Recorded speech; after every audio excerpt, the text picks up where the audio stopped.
हमारी इस खास पेशकश में आपका स्वागत है। नया साल नया हिंदुस्तानी।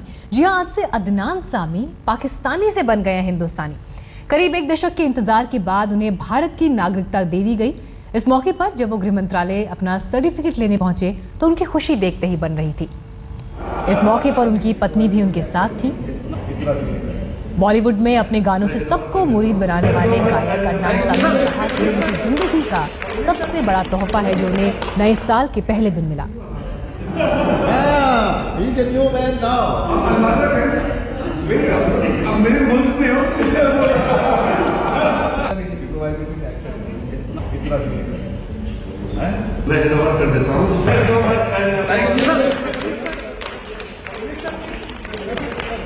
तो गृह राज्य मंत्री किरण रिजिजू ने उन्हें सर्टिफिकेट सौंपा और सर्टिफिकेट को हासिल करने के बाद उनके चेहरे की जो खुशी थी वो इन तस्वीरों में ज़ाहिर। एक अदनान सामी अब भारत के नागरिक बन गए हैं। हमारे साथ बातचीत करने के लिए मौजूद हैं खुद अदनान सामी। सर, अब आप भारत के नागरिक बन गए हैं, गृह राज्य मंत्री ने आपको सर्टिफिकेट दिया। जी बिल्कुल, मेरे लिए आज बहुत बहुत हिस्टोरिकल दिन है मेरी ज़िंदगी में। और मुझे गवर्नमेंट ऑफ इंडिया ने जो ये तोहफ़ा दिया है मुझे, ये मैं ज़िंदगी भर नहीं भूलूंगा और इसकी हमेशा कदर करूंगा, इज़्ज़त करूंगा। और मैं उनका बहुत बहुत शुक्रगुजार हूँ। भारत और पाकिस्तान में आप क्या अंतर देखते हैं? अब तो आप भारत के नागरिक हो गए हैं, नए साल का तोहफ़ा भी मिला है। डिफरेंस क्या देखते हैं वहाँ के लोगों में और यहाँ के लोगों में? डिफरेंस कोई भी नहीं है। जितनी बिरयानी यहाँ पे खाई जाती है उतनी वहीं पे भी खाई जाती है। जो गाने यहाँ पे पसंद किए जाते हैं वो वहाँ पे भी पसंद किए जाते हैं। तो बस वो अंग्रेज़ों ने शायद ये लकीरें बना दी, खींच ली, लेकिन मिजाज में और कल्चर में कोई फ़र्क नहीं है। हाल ही में अभी भारत के प्रधानमंत्री नरेंद्र मोदी पाकिस्तान गए थे, लाहौर यात्रा उन्होंने की। दोनों देशों के संबंध अच्छे सुधर रहे हैं, आपको नागरिकता मिल गई है, तो इन तमाम चीज़ों को आप किस तरीके से देखते हैं? बहुत अच्छे, मतलब कि मैं तो बहुत खुश हुआ था जब प्राइम मिनिस्टर साहब गए थे, मोदी जी गए थे लाहौर अचानक। एंड इस तरह की चीज़ें होनी चाहिए। वो कहते हैं ना कि लव दैन नेबर, पड़ोसियों के साथ हमेशा सबसे पहले प्यार होना चाहिए। भारत में इंटॉलरेंस की बात बहुत ज़्यादा चलती रही कि असहिष्णुता फैल रही है। आपको क्या ऐसा कुछ दिखता है? अब तो आप यहाँ के नागरिक। देखिए, अगर मुझे ऐसा लगता तो मैं कभी सिटीजनशिप मांगता। तो अपने आज के दिन के अनुभव को बांटते हुए, लेकिन साथ ही आज तक के खास कार्यक्रम एजेंडा आज तक में भी अदनान सामी शामिल हुए थे और उस दौरान उन्होंने क्या कुछ कहा, देखिए। बॉलीवुड का भी आपको जबरदस्त क्रेज है, बहुत सारे डायलॉग्स हैं और जबरदस्त कलेक्शन है आपके पास। ये एक रहा है, मतलब रिश्ता रहा है शुरू से ही आपको बहुत पसंद रहा है Bollywood. I am a movie buff. I mean, मेरे पास आई कलेक्ट मूवीज और हर तरह की फिल्में, हर तरह की जबानों में, right from the first ever the jazz singer to Buster Keaton to Japanese, Italian. I've got more than 7,500 movies. एक डायलॉग आपकी जुबानी सुनी जाए।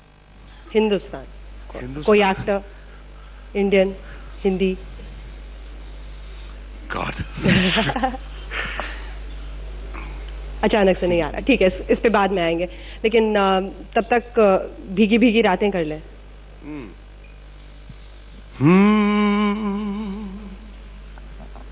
भीगी भीगी रातों में फिर तुम आओ ना,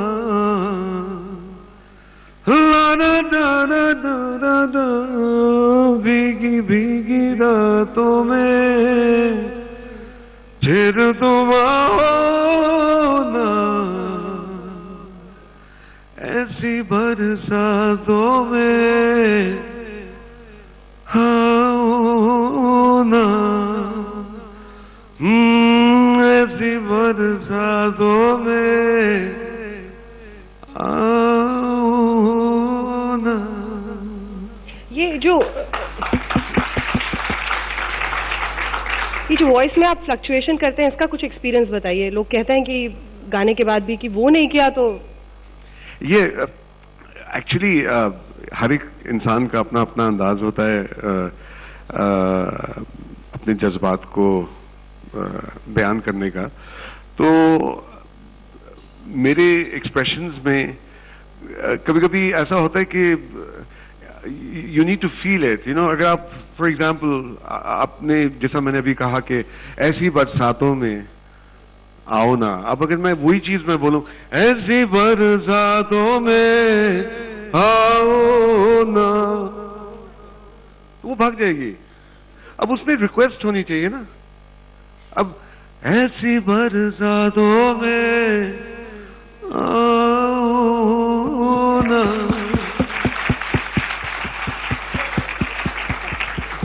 उसमें फरमाइश होनी चाहिए ना। और Sometimes it gets lost in translation, you know. Bajrangi भाईजान में लेकिन बिल्कुल अलग अंदाज का। हाँ, क्योंकि you see कव्वाली है और उसमें जज्बात हैं और उसमें एक पुकार है और ऊपर वाले की तरफ आप पुकार रहे हैं क्योंकि आप you're in pain, you're seeking him। तो उसमें एक अलग सा जज्बात है कि यू नो क्योंकि आप ऊपर की तरफ आप देख रहे हैं तो इट्स लाइक अब अगर मैं उसी चीज को तेरे दरबार में दिल थाम के वो आता है जिसको तू चाहे है नबी तू बुलाता है। अब इसमें पुकार नहीं है ना। तेरे दरबार में दिल थाम के वो आता है जिसको तू चाहे है नबी तू बुलाता है। तेरे दर पर सर झुकाए मैं भी आया हूँ जिसकी बिगड़ी है नबी चाहे तू बनाता है। भर दो झोली मेरी या मोहम्मद लौट कर मैं न जाऊंगा खाली। भर दो झोली मेरी या मोहम्मद लौट कर। तो कहते हैं दर्द में जो गाना निकलता है वो सबसे ज्यादा मतलब उसका लेवल ही कुछ और होता है, लेवल 200। या मेरे ख्याल में खास तौर पे जब मैं कोई गाना गाता हूं तो मेरी हमेशा कोशिश ये रहती है कि मैं कहीं ना कहीं से उस गाने के अंदर अपनी रूह की जो कनेक्शन है वो कहीं पे मैं उसको पकड़ लूं कि उसमें अगर कोई दर्द है तो हो सकता है कि शायद जो शायरी उसमें है वो शायद डायरेक्टली मेरे साथ लिंक ना हो, लेकिन मैं कहीं ना कहीं से अपना एक्सपीरियंस कह लें वो मैं ढूंढता हूं जिसके तहत मैं अपने अंदर से वो जज्बात जो हैं वो अपने दिल से निकालूं। कोई ऐसा गाना और कोई ऐसा अनुभव जिससे आपने उसके राग को अलग दिशा में ले गया?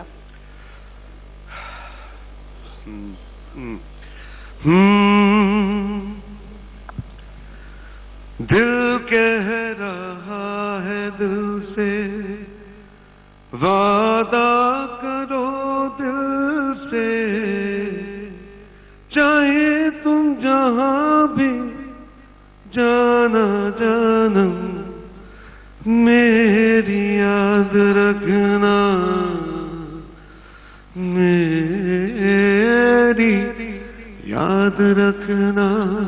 मैं जब भी इस गाने को गाता हूँ तो मैं अपने बाबा मेरे जो वालिद साहब थे वो 2009 में गुजरे थे, तो जब भी मैं गाता हूँ तो मैं उनको सोच के मैं गाता हूँ इस गाने को। दिल कह रहा है दिल से वादा करो दिल से चाहे तुम जहां भी जाना जानम मेरी याद रखना मेरी याद रखना। ये ज़मीं रुक जाए, आसमां झुक जाए, तेरा चेहरा जब नजर आए, ओ तेरा चेहरा जब नजर आए, ये ज़मीं रुक जाए, आसमां झुक जाए, तेरा चेहरा जब नजर आए, हो तेरा चेहरा जब नजर